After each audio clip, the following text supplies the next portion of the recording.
अस्सलाम वालेकुम व्यूअर्स, कैसे हैं आप लोग सब। उम्मीद है सब खैरियत से होंगे। जैसे सर्दी का मौसम आता है वैसे ही हमारे गले ख़राब होना शुरू हो जाते हैं, नज़ला ज़ुकाम, क्योंकि हमारा जो है एनवायरनमेंट ऐसा है। तो ये शिकायत अक्सर लोगों को होती है। तो आज जो मैं रेमेडी बताने जा रही हूँ, इससे जो है गले की ख़राश और जो बलगम फंस जाता है, जो कंजक्शन हो जाती है, उससे बहुत आराम आएगा इस रेमेडी से। तो जो है, लेकिन ये मैं यहाँ पे बताती चलूँ, जिनको मौसमी से या कीनू से एलर्जी होती है तो वो इसको इस्तेमाल ना करें। और बाकी जो है, इसके वैसे तो कोई साइड इफ़ेक्ट्स नहीं है, लेकिन फिर भी वो लोग इस्तेमाल ना करें जिनको कोई मेडिकल इश्यूज़ हैं, कोई कंडीशन है या कोई ख़ास अद्वियात ले रहे हैं, तो वो इस्तेमाल ना करें। सबसे पहले जो है, चूल्हे पे मैंने मौसमी को आधा काट के बिल्कुल लो फ्लेम पे इसको मैंने चढ़ा दिया। बिल्कुल लो फ्लेम पे मैंने इसको, देख सकते हैं आपने, रखा है। अब इसमें जो है, मैं आधे मिनट तक इसको ऐसे ही रहने दूँगी। इसमें जो है आधा टीस्पून जो है मैं नमक का शामिल करूँगी। बीज मैंने मौसमी में से निकाल लिए हैं। और अब जो है, इसमें मैं आधा टीस्पून जो है नमक का शामिल करूँगी।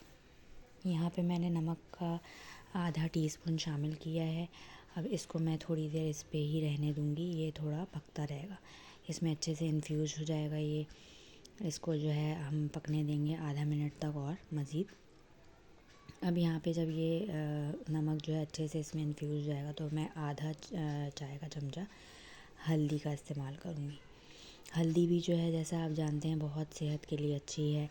और जो है, इससे भी बहुत आराम आता है गले में, ख़राश वग़ैरह में। तो ये मैंने आधा टीस्पून जो है मैंने हल्दी का शामिल किया। अब मज़ीद आधा मिनट इसको मैं और पकने दूँगी।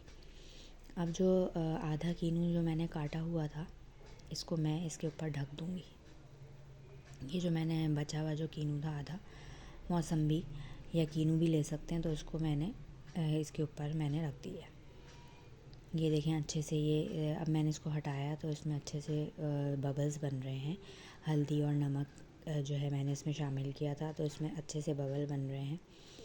अब जो है, हम इसको आधे मिनट के बाद चूल्हे से उतार लेंगे, मज़ीद आधे मिनट के बाद। अब इसको अच्छे से आप चमचे से ऐसे मिक्स करें, तो जो है इसमें बहुत अच्छा जो है ये इन्फ्यूज़ हो चुका है। और जो है, इसका रस जो है नमक और हल्दी में शामिल हो चुका है। अब जो है, मैं भर के जो है 1 टेबल स्पून हनी का शामिल करूँगी। थोड़ा सा ये ठंडा हो जाएगा तो इसमें मैं हनी शामिल करूँगी। नीम गर्म रह जाएगा जैसे ये, तो ये मैंने यहाँ पे हनी का शामिल किया है। तो आप ये इसके बाद जो है, इसमें इसको अच्छे से मिक्स करें इसी में। और जो है, बच्चों को जो 12 साल से बड़े हैं ख़ास तौर पे, वो और जो बड़े हैं अडल्ट जो हैं, उनको आप दें, तो ये बहुत इंशाल्लाह आराम आएगा। रेमेडी अच्छी लगी हो तो लाइक करें और सब्सक्राइब करें।